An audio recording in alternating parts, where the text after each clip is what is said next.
Good morning to my dear students. Class 6. I am going to teach chapter 5th.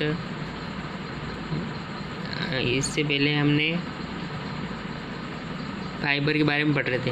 अब last time fibre के बारे में पढ़ रहे थे, उसमें हमने ये देखा है कि फाइबर कहाँ से प्राप्त होता है। तो एक फाइबर हमें एनिमल से प्राप्त होता है, प्लांट से प्राप्त होता है और आर्टिफिशियल भी या सिंथेसाइज भी हो सकता है।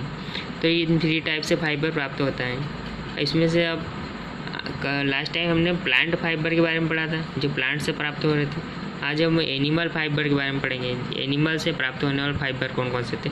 अब जो इसमें एक वूल सबसे फर्स्ट आता है, ये मोस्ट इम्पोर्टेंट एनिमल फाइबर है, इसका ही ज़्यादा उपयोग होता है। वूल यानी ऊन। अब ये जो ऑप्टन होता है कहाँ से, शीप या गोट की बॉडी से, है ना। उनकी बॉडी के ऊपर जो हेयर होते हैं उनसे प्राप्त होता है। अब इसके जो एनिमल्स की बॉडी पर से हेयर को रिमूव करने की जो प्रक्रिया होती है वो शीयरिंग कहलाती है। अब जो एनिमल के जो इस सॉफ्ट हेयर होते हैं, है ना, शीप या एनिमल गोट के, तो ये उनकी बॉडी के ऊपर पाए जाते हैं। अब आफ्टर दे इनसे शीयरिंग प्रोसेस अपना होने के बाद फिर उनको क्या करते हैं, उनकी बॉडी पर से जो हेयर हटा दिए उनको वापस क्लीन और वॉश्ड किया जाता है ना, ताकि वो ज़्यादा और सॉफ्ट बन जाए। ये सॉफ्ट पहले ही होते लेकिन और ज़्यादा सॉफ्ट हो जाए।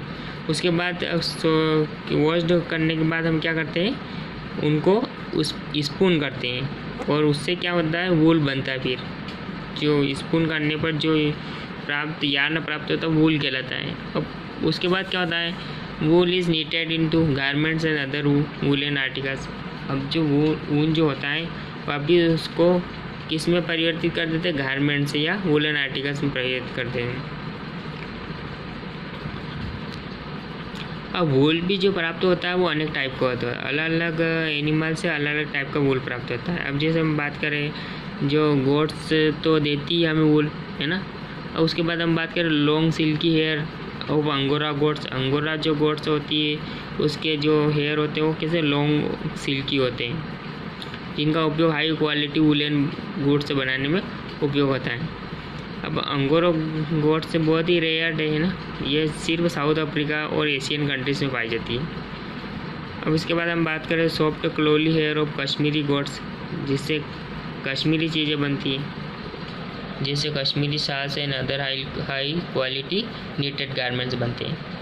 अब हम वूल की बात करें कहाँ से प्राप्त होता है, तो वूल जो होता है इंडिया, लुधियाना, कानपुर, जालंधर, अजमेर एंड आगरा, ये फेमस वूल टेक्सटाइल है। यहाँ पर बड़ी बड़ी फैक्ट्रियाँ हैं वूल की, जहाँ पर गारमेंट्स बनता है। अगर हम वूल के प्रोडक्शन की बात करें, तो प्रोडक्शन सबसे ज़्यादा होता है ऑस्ट्रेलिया, फिर उसके बाद न्यूजीलैंड, फिर अर्जेंटीना और फिर साउथ अफ्रीका आती है ना। ये सबसे ज़्यादा प्रोड्यूस करने वाली कंट्रीज़ हैं। अब नेक्स्ट हम फाइबर एनिमल की बात करें तो सिल्क का जो यानी रेशम, सिल्क जो प्राप्त होता है उस जो सिल्क वर्म से प्राप्त होता है।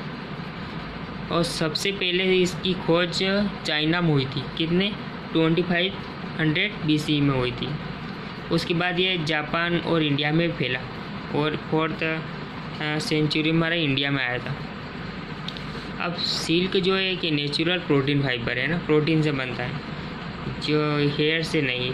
जो वूल की बात करें वो तो हेयर से बन रहा था, लेकिन जो सिल्क होता है एक प्रोटीन फाइबर होता है जो प्रोटीन से बनता है। इसमें क्या होता है, जो सिल्क वर्म होता है वो अपने आप के ऊपर एक कवरिंग करता है जिसको कोकून कहा जाता है। अब कोकून को गर्म पानी में डाला जाता है, जिससे क्या होता है, उसके अंदर जो कीड़ा होता है वो मर जाता है और उससे जो गमी कोटिंग होती है, वो कीड़े के ऊपर गमी कोटिंग, उसको अलग कर लिया जाता है और उससे फाइबर प्राप्त होता है ना।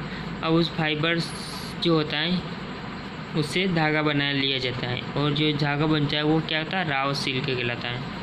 अब नेक्स्ट हम बात करें आर्टिफिशियल या सिंथेटिक फाइबर्स। अब जो ये दोनों सिंथेटिक फाइबर जो होता है, ये आर्टिफिशियल फाइबर जो होता है वो इन दोनों से अलग है।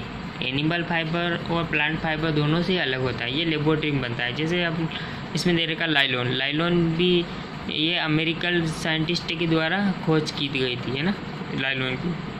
अब ये भी एक पॉलीमर्ड सिंथेटिक फाइबर है ना। अब nylons are made by the condensation polymerisation of small organic molecules, जो ये भी कैसे एक छोटे छोटे ऑर्गेनिक मॉलिक्यूल के पॉलीमराइजेशन से बनता है। ये नेचुरली हमें प्राप्त नहीं होता है, ये इसको बनाया जाता है। अब नेक्स्ट हम सिंथेटिक फाइबर की बात करें तो rayon is used on large scale in India, इसका सबसे लार्ज स्केल है इंडिया में। अब जो भी क्या होते हैं टेक्सटाइल बनाने में, टायर कोड, कारपेट और सर्जिकल ड्रेसिंग करने में रेयन का उपयोग होता है। अब रेयन क्या एक मैन मेड सिल्क है, ये इसको सेलुलोज को प्यूरिफाई करके रेयन बनाया जाता है। अब नेक्स्ट पॉलिस्टर की बात करें, पॉलिस्टर सबसे पहले इंग्लैंड में डेवलप हुआ था, उसके बाद अन्य कंट्रीज में डेवलप होने लग गया। अब ये भी क्या है, एक सिंथेटिक केमिकल कंपाउंड है ना, पॉलिस्टर क्या है, सिंथेटिक केमिकल कंपाउंड। अगर हम इसके फीचर्स की बात करें तो इस जो ये फाइबर है सिंथेटिक फाइबर, ये ज़्यादा स्ट्रॉन्गर होता है ना, दूसरे फाइबर से ज़्यादा मजबूत होता है, और इसे आसानी से ड्राई भी किया जा सकता है, सुखाया जा सकता है, और इसे कम एयर स्पेस की आवश्यकता होती है। थैंक यू स्टूडेंट्स, आज हम इतना ही पढ़ेंगे, बाकी कल पढ़ेंगे। Thank you.